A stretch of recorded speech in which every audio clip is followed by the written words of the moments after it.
जय महाराष्ट्र. मी अरुण विठ्ठल जोगदंड, हिंदू मातंग सेना संस्थापक अध्यक्ष तसेच युवा सेना उपजिल्हा प्रमुख. 2 दिवसापूर्वी महानगरपालिकेमध्ये सर्वसाधारण सभेमध्ये माननीय माननीय नगरसेवक उत्तमजी केंद्रे यांनी प्रभाग क्रमांक 13 मधील जो SRA प्रकल्प चालू आहे त्याच्या संदर्भात काही मुद्दे उपस्थित केले. तर त्या ठिकाणी प्रभाग क्रमांक 13 मध्ये 1563 जे घरं आहेत त्यांचं ऑलरेडी महानगरपालिकेने पुनर्वसन केलेलं आहे. 1986ला त्यांचं पुनर्वसन झालेलं आहे. तर त्याच्या संदर्भात 2 दिवसापूर्वी जी सभा झाली महानगरपालिकेमध्ये त्याच्यामध्ये आदरणीय माजी महापौर वैशालीताई घोडेकर यांनी काही मुद्दे उपस्थित केले. त्यांचं असं म्हणणं आहे की ते जे पुनर्वसन झालेलं नव्हतं ते तात्पुरत्या स्वरूपाचं त्या ठिकाणी त्यांना ती जागा दिलेली आहे असं त्यांचं म्हणणं आहे. तर त्यांना मला काही गोष्टींचं क्लेरिफिकेशन द्यायचं आहे की आपण माजी महापौर आहात, एक खूप संविधानिक पदावर आपण विराजमान झाले होते. तर त्या पदाची गनिमा आपण ठेवावी. आपण माहितीपूर्ण काही गोष्टी ज्यावेळेस आपण महानगरपालिकेमध्ये काही मुद्दे उपस्थित करतो तर माझं असं वैयक्तिक मत आहे की आपण पूर्णपणे त्या गोष्टीची माहिती घेणं खूप गरजेचं असतं. तर मी आपल्याला काही गोष्टी निदर्शनास आणू इच्छितो की 1986ला त्याच्यामध्ये 1986ला ज्यावेळेस महानगरपालिकेने स्टँडिंगमध्ये ज्यावेळेस प्रस्ताव मांडला त्यावेळेस 2022मध्ये सेक्टर नंबर 22मध्ये झोपडपट्टी पुनर्वसन प्रकल्पाअंतर्गत 3333 ओटे मनपाने स्वइच्छेने बांधलेले आहेत. यासाठी महानगरपालिकेतर्फे झोपडपट्टीवासियांना सदरचे ओटे मालकी हक्काचे देण्याचा धोरणात्मक निर्णय झालेला आहे. 1986ला महानगरपालिकेने त्यांच्या जीवीमध्ये स्टँडिंग कमिटीमध्ये घेतलेला हा ठराव आहे. त्याची प्रत माझ्याकडे आहे. त्या ठरावात त्यांनी स्पष्टपणे उल्लेख केलेला आहे की सदरील जे ओटे देण्यात आलेले आहेत ते मालकी हक्काचे देण्याचा धोरणात्मक निर्णय झालेला आहे.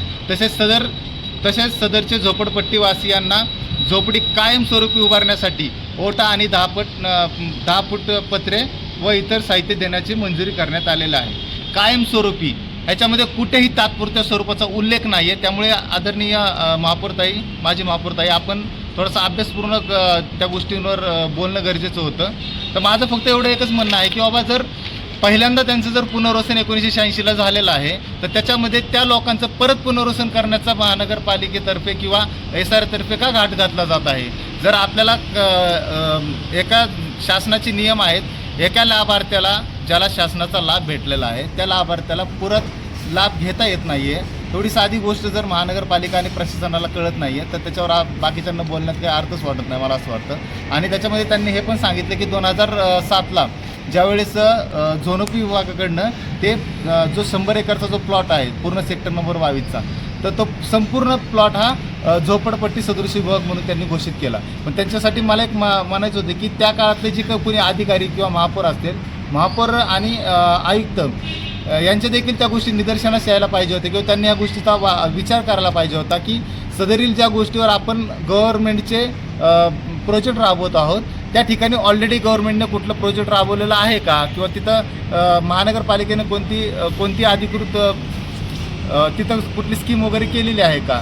आणि झोनोपी विभागाने ज्यावेळेस हा दाखला दिला की तिथं जे सेक्टर नंबर 22चे जे प्रभाग क्रमांक 13 मधले सेक्टर नंबर 22 येथील 1563 हे जे गाळे आहेत ते तात्पुरत्या स्वरूपाचे आहेत. तर झोनोपी विभागाचे जे कोणी अधिकारी होते त्यांनी काय नशा केली होती का, त्यांना ह्या गोष्टीचा विसर पडला होता का, की त्यांना कोणताही त्या गोष्टीचा पाठपुरावा न करता तिथलं पार्श्वभूमी न बघता ह्यांनी कोणत्या आधारे तिथं संपूर्ण विभाग हा झोपडपट्टी घोषित केला. तर ह्या गोष्टीसाठी देखील आम्ही पाठपुरावा करून निश्चित येणाऱ्या काळामध्ये आम्ही त्यांच्यावर कायदेशीर कारवाई करण्याचं ठरवलं आहे. तरी सदर परिस्थिती लक्षात घेता मला हे संपूर्णपणे आणि ठामपणे मला सांगायचं आहे की तेथील लोकांचं ऑलरेडी 1500 तिथं 3 क्लस्टर आहेत. 3 क्लस्टरमध्ये एक क्लस्टर जे PCMC कॉलनी आहे ती जे सरकारी पिंपरी चिंचवड महानगरपालिकेच्या कर्मचाऱ्यांना राहण्यासाठी दिलेलं ते PCMC कॉलनी आहे. त्याच्यानंतर दुसरं जे जुने शिर्के बिल्डिंग ज्यांना पंडित जवाहरलाल नेहरू गृहनिर्माण खात्याच्या ह्याच्यातनं त्या बिल्डिंगी बांधलेल्या आहेत. तर त्या बिल्डिंग बांधताना देखील महानगरपालिका आणि त्या काळातल्या असलेल्या महापौर आणि आयुक्तांनी डोळ्यावर पट्टी बांधून रेड झोनमध्ये तो प्रकल्प उभा केला. त्या गोष्टीची कोणत्याही प्रकारे माहिती न घेता रेड झोनमध्ये तो प्रकल्प उभा करून आज तो प्रकल्प पूर्णपणे बंद झालेला आहे. तर ज्यावेळेस तुम्ही प्रकल्प चालू केला तिथल्या लोकांना तुम्ही 10% परतावा म्हणून त्या लोकांकडनं तुम्ही रक्कम महानगरपालिकेने घेतली आणि महानगरपालिका स्वतः जर अनधिकृत रेड झोनमध्ये जर बांधकाम करून जर नागरिकांना राहण्यासाठी घर देत असेल आणि इकडं दुसऱ्या बाजूला जर नगरपालिकेने रेड झोनच्या एकही जरी घर जर त्यांना दिसलं तर मागं पुढं न विचार करता क्षणात ते घर पाडलं जातं आणि स्वतःचं महानगरपालिकाच अधिकृत कामं करत असेल तर त्याला जबाबदार कोण, त्यांना कोणी जबाब विचारायचा, हे देखील खूप मोठी भूमिका या ठिकाणी स्पष्ट करण्यात येत आहे.